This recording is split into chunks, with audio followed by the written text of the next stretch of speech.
Imagine a world where the course of Spanish history was entirely different. A world where the powerful Habsburg dynasty never ascended to the Spanish throne. This alternate reality almost happened, and it all hinged on the life of one young man, John, Prince of Asturias, the only son of the legendary Catholic monarchs Isabella I of Castile and Ferdinand II of Aragon.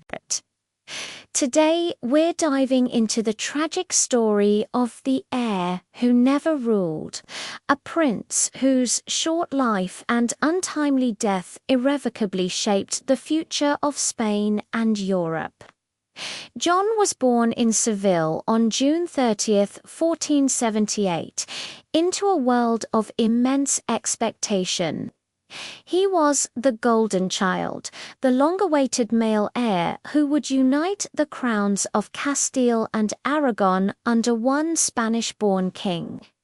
His birth was celebrated across the kingdoms with days of feasting and jousting. From the moment he drew his first breath, John's destiny was mapped out. He was to be the embodiment of a unified, powerful Spain. His parents, Ferdinand and Isabella, were architectural geniuses of statecraft, meticulously building a new nation, and John was their intended cornerstone. His education was second to none. Isabella, a formidable intellectual herself, personally oversaw his upbringing. The brightest minds of the Renaissance were brought to the Spanish court to tutor the young prince. He studied Latin, law, history, and theology, but he wasn't just a bookworm. He was trained in the arts of war and governance, learning to hunt, joust, and command. Accounts from the time describe him as a bright, charming, and pious young man, possessing his mother's intellect and his father's political acumen.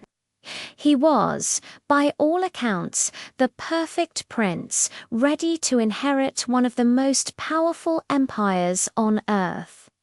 The court of the Catholic monarchs was a glittering hub of power, and John was its radiant center.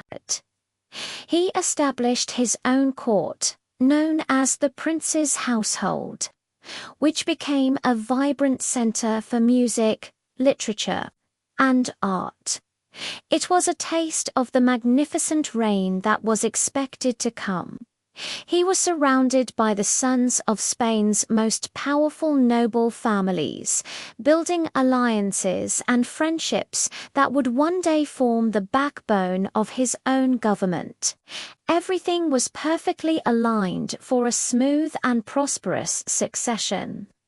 To secure this future, a crucial political alliance was needed. The target was the mighty Holy Roman Empire, ruled by the Habsburgs. A grand double wedding was arranged. John was to marry Margaret of Austria, the daughter of Emperor Maximilian I. In turn, John's sister Joanna would marry Margaret's brother, Philip the Handsome. This union was a masterstroke of diplomacy, designed to encircle Spain's main rival, France, and cement Spain's position as a dominant European power. In the spring of 1497, Margaret of Austria arrived in Spain. The meeting between John and Margaret was reportedly love at first sight. Contemporary chroniclers gushed about their instant connection and deep affection for one another. They were young, in love, and held the future of Europe in their hands. Their wedding in Burgos was one of the most lavish celebrations the continent had ever seen. The future seemed bright, filled with promise and the expectation of a new generation of Spanish royalty. The entire kingdom held its breath, awaiting the news that Margaret was pregnant with the next heir. But fate had other plans. Just 6 months after his fairy tale wedding, tragedy struck. While traveling with the court, John fell gravely ill. He had a high fever, and despite the best efforts of the royal physicians, his condition rapidly deteriorated. The exact cause of his death is still debated by historians. Some say it was tuberculosis. Others suggest influenza or another virulent fever. There were even dark whispers of him being consumed by his love for his new wife, a veiled reference to exhaustion, but most historians dismiss this as courtly gossip. On October 4, 1497, at the tender age of 19, Prince John died in Salamanca, with his devastated parents and heartbroken wife by his side. The grief that swept across Spain was profound. The nation's hope, the symbol of its unified future, was gone. The court went into deep mourning. Queen Isabella was said to have been inconsolable, locking herself away for weeks, her spirit broken by the loss of her beloved son. Ferdinand, ever the pragmatist, was not only grieving a son, but also witnessing the collapse of his life's work. Their grand plan for a Spanish dynasty was in ruins. The political consequences were immediate and catastrophic for the Trastamara dynasty. With John gone, the line of succession became a tangled mess. The heir was now John's eldest sister, Isabella, Queen of Portugal, but she herself died in childbirth just a year later, and her infant son, Miguel, the next hope, also died before his second birthday. The succession then passed to John's other sister, Joanna, and this is where history takes its dramatic turn. Joanna, married to Philip the Handsome of the Habsburg dynasty, was now the heir. After Queen Isabella's death in 1504, the complex political maneuvering between her husband Philip and her father Ferdinand, combined with Juana's own fragile mental state, led to her being declared unfit to rule. Following Philip's early death and Ferdinand's subsequent passing, the throne of the newly united Spain fell to Juana's son, Charles. This Charles, grandson of the Habsburg Emperor Maximilian I, was raised in Flanders and barely spoke a word of Spanish when he arrived to claim his inheritance. He became Charles I of Spain and later Holy Roman Emperor Charles V.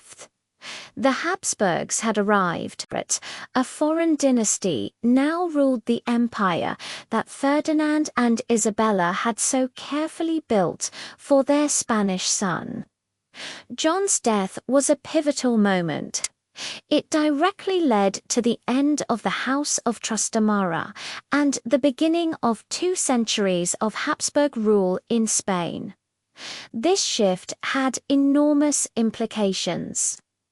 Under the Habsburgs, Spain became entangled in sprawling European conflicts. From the wars in Italy to the religious conflicts in Germany, the nation's resources were poured into maintaining a vast, unwieldy empire, arguably at the expense of domestic development. One can't help but wonder, what if John had lived? Had he reigned, Spanish history would have been profoundly different. A Spanish-born king, educated in Spanish traditions and focused on Spanish interests, might have led the country down a different path. Perhaps Spain would have avoided the costly European wars that defined the Habsburg era. Perhaps the focus would have remained on consolidating power within the Iberian Peninsula and managing the burgeoning empire in the Americas. The cultural and political landscape of Spain, and indeed all of Europe, would have been reshaped. Today, John, Prince of Asturias, is often a footnote in the grand narrative of Spanish history, overshadowed by the larger-than-life figures of his parents and his Habsburg successors. But his story is a poignant reminder of how the fate of nations can turn on the thread of a single life. He is the forgotten prince, the heir who carried the dreams of a kingdom on his young shoulders, only to have them vanish with his last breath. His legacy is not one of achievements or decrees, but of the immense, tantalizing question of what if. He is the ghost at the banquet of Spanish history, a symbol of a future that was never meant to be. Thank you so much for joining us on this journey back in time. The story of Prince John is a powerful example of how personal tragedy can have massive historical consequences. What do you think would have happened if he had lived to become king? Let us know your thoughts in the comments below. And if you enjoy exploring these fascinating corners of history, please don't forget to like this video, subscribe to our channel, and hit that notification bell so you never miss a new story. We'll see you next time.